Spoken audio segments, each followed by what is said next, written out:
অৰুণোদয় হয়তো আজি আমি দিলে 15-20 হাজাৰ মহিলাৰ বেংক একাউণ্টত নাযাব পাৰে, কিন্তু আধাৰৰ সংলগ্ন কৰাৰ প্ৰক্ৰিয়া চলি আছে আৰু আপোনালোকৰ এই প্ৰক্ৰিয়াত যাতে সহায় হয় তাৰ কাৰণে এইবাৰ আমি এজন অৰুণোদয় সাৰথী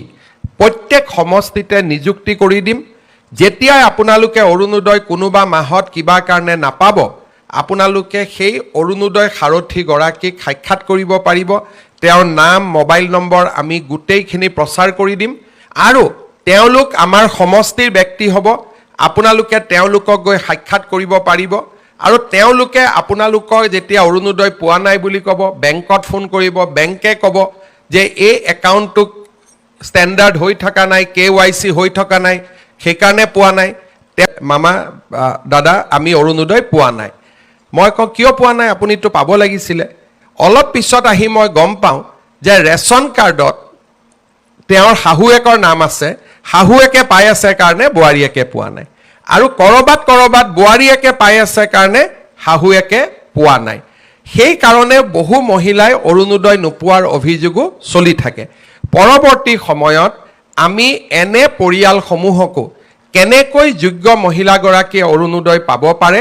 তাৰ বাবে আমি ব্যৱস্থা ল'ম। দ্বিতীয়তে নিৰ্বাচনৰ সময়ত মই যেনেকৈ কৈছিলোঁ যে আমি লাহে লাহে অৰুণোদয় পুঁজিৰ যিটো আজি আপোনালোকে 1250 পাই আছে তাকো আমি লাহে লাহে ইয়াক বঢ়াই লৈ যাম। তৃতীয়তে আমি আৰু এটা সুবিধা কৰিব খুজিছোঁ, যেনেকুৱা আজি মোৰ অৰুণোদয় আমি বছৰত 1250 টকাকৈ যদি আমি 10 মাহত যোগ কৰোঁ তেতিয়াহ'লে আমি অৰুণোদয় কিমান পাওঁ? 12,050 টকা পাওঁ। লগত যদি আৰু 2 মাহ যোগ কৰি দিওঁ তেতিয়াহ'লে আমি 15,000 পাওঁ, আমি 15,000 টকা পাওঁ। কিন্তু কাৰোবাৰ যদি প্ৰয়োজন বোলে মই 1250 টকা পাওঁ কিন্তু আজি মই তৎকালীনভাৱে মোক 2,000 টকা লাগে, 3,000 টকা লাগে, তেতিয়াহ'লে আপোনালোকক আমি এটা ভৱিষ্যতৰ দিনত সুবিধা কৰি দিম যে আপোনালোকে সুদত কাৰোৰ পৰা টকাটো ল'ব নালাগে। অৰুণোদয়ৰ পৰাই আপোনালোকে 2,000 টকা আগতীয়াকৈ ল'ব পাৰিব। পিছত আমি 200 টকা কৰি আপোনালোকৰ পৰা অৰুণোদয়টো কাটি কাটি আমি গৈ থাকিম। নহ'লে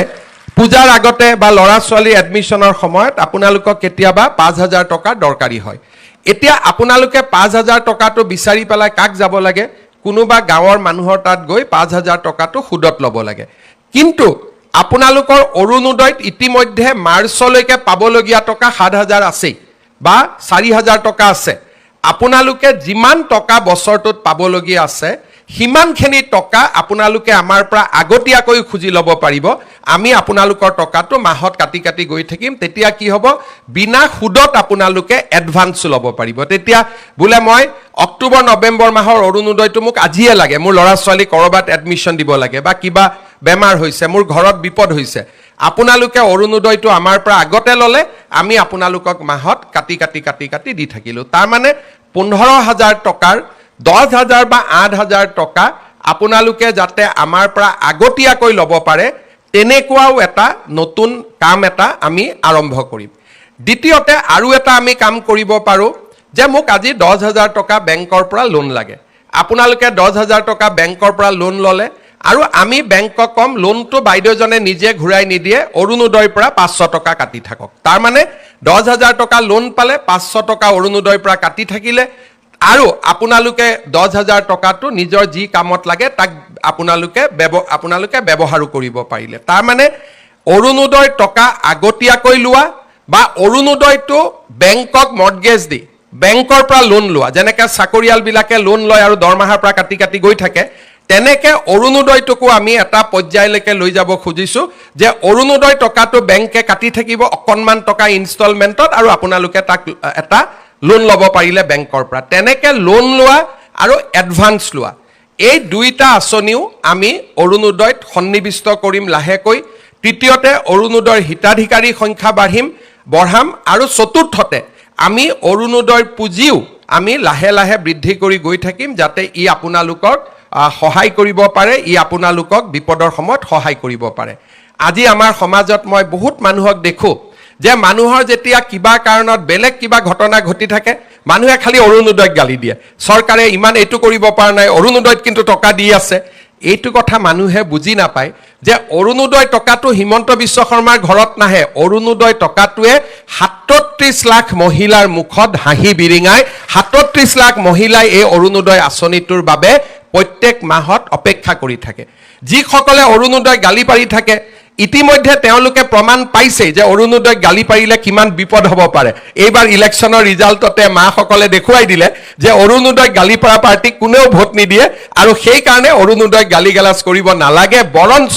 চৰকাৰক ক'ব লাগে যে অৰুণোদয়টো বাঢ়িলে অলপ বঢ়াই দিয়ক বুলিহে ক'ব লাগে তেতিয়াহে আই মাতৃসকলে ভাল পাব তাকে নকৰি বহুত মানুহে খালি মুক্ত গালি পাৰিব নোৱাৰে তেতিয়া অৰুণোদয়টোক গালি পাৰি থাকে এই কথাটো মই মানুহক অনুৰোধ কৰিম যিসকলে অৰুণোদয়ক বেয়া পায় অৰুণোদয়ে কিমান মানুহৰ জীৱনলৈ পৰিৱৰ্তন আনিব পাৰে কিমান মহিলাই অৰুণোদয়টোৰ কাৰণে ঘৰত সন্মান পাইছে কিমান মহিলাই অৰুণোদয়ৰ কাৰণে ঘৰত সন্মানেৰে আজি ঘৰটোৰ বা ঘৰখনৰ সমৃদ্ধিৰ কাৰণে বা ঘৰখন আগুৱাই যাবৰ কাৰণে বৰঙণি যোগাব পাৰিছে তাক অৰুণোদয় মহিলাসকলৰ লগত কথা নাপাতালৈকে ইয়াক বুজি পাব পৰা নাযায় আজি আপোনালোকে চাওক যে আমাৰ অৰুণোদয়ৰ ৩৭ লাখ মহিলা আছে সকলোৰে মনত ইচ্ছা আছে যে শিৱসাগৰ বানপানীৰ কাৰণে আমিও কিবা এটা কৰিব পাৰোঁ নেকি চৰাইদেউত গৈ আমিও কিবা এটা দিব পাৰোঁ নেকি আমাৰতো যাব পৰা আমাৰ সম্বল নাই কিন্তু আজি আপোনালোকৰ পৰা মই এই ১৫০ টকা নাকাটাকৈ মই শিৱসাগৰ চৰাইদেউত ২৫০০ টকা দিব পাৰিলোহেঁতেন কিন্তু এই ১৫০ টকা মই কিয় কাটিলোঁ আজিৰ পৰা আপোনালোকেও গৌৰৱেৰে সৈতে ক'ব পাৰিব যে শিৱসাগৰ চৰাইদেউৰ বানপানীৰ কাৰণে আমিও কিবা এটা অন্তত আগবঢ়ালোঁ আগতে মনত থাকে চবেই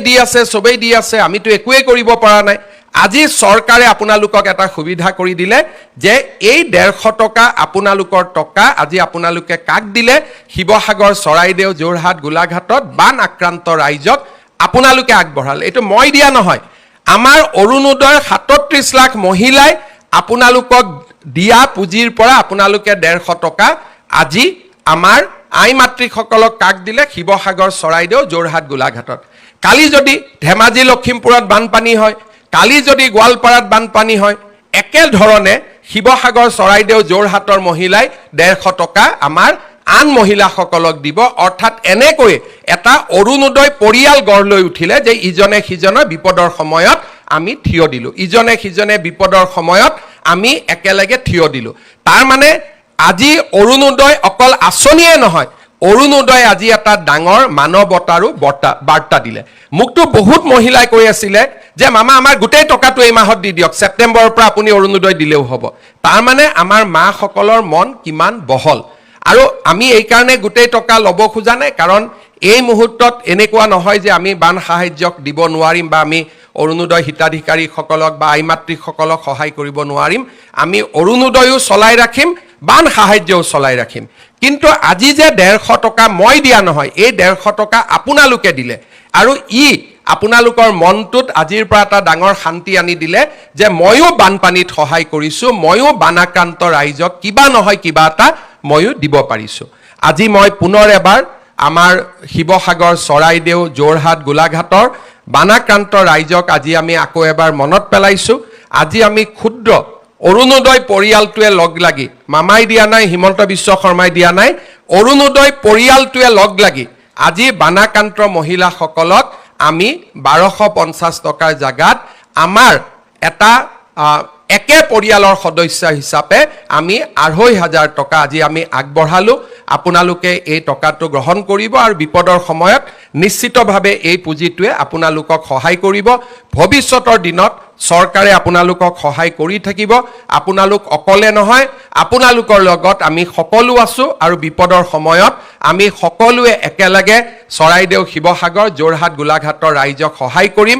এই বাৰ্তা আজি আমি আনুষ্ঠানিকভাৱে প্ৰেৰণ কৰিছোঁ মই বহুত দীঘলীয়াকৈ নকওঁ অৰুণোদয় সম্পৰ্কত নতুন খবৰ কেনেকৈ আঁচনিটোক আৰু ভাল কৰিব লাগে তাৰ কাৰণে মই প্ৰচেষ্টা চলাই ৰাখিম এইটো মাত্ৰ আৰম্ভণিৰ বছৰ আপোনালোকে অৰুণোদয় আঁচনিখন নতুন ৰূপত সাজত আপোনালোকে দেখা পায়ে থাকিব